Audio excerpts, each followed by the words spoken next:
Pro Football Weekly has all the news, scoops, and rumors before they happen. We bring it to you in our Way We Hear It segment. We're hearing now about the Minnesota Vikings. That stadium situation is getting pretty ugly. Well, the future of a new stadium in Minnesota for the Vikings was dealt a devastating blow this past week when it was a committee in the State House that voted against a stadium proposition. They voted against it 9-6 after Governor Mark Dayton felt that it had been all but agreed to with the Vikings, that it was a formality. Now they've said we may have to wait until next year, 2013, to get a stadium deal done. Well, Lester Bagley, who's the head of the Vikings stadium operations, said there is no next year. The lease on the Metrodome is up after 2012. The people in downtown Los Angeles are forging ahead on a new stadium. Roger Goodell and the powers that be in the NFL want an NFL franchise in Los Angeles.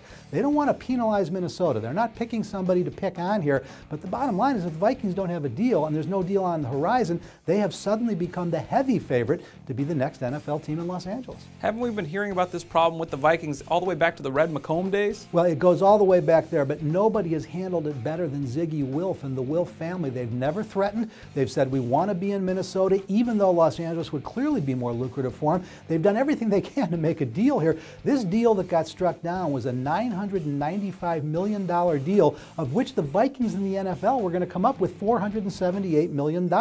And still, the State House Committee voted against it. The key here again is Minnesota is saying, we want you, just wait until next year. But the Vikings and the NFL, they've got to tell the people in Los Angeles something. So they are now saying there is no next year. It doesn't look like anything can get done. Hate to say it because the Wilfs don't want to go, but it looks like the Vikings could be headed to Los Angeles. We'll have to see when it all happens. LA still has some things to figure out there as well, but eventually we know it. There's going to be an NFL team in LA. It's just a matter of who and when it happens. That's the latest we're hearing on the Vikings stadium situation. For the best coverage of the league, check us out at ProFootballWeekly.com.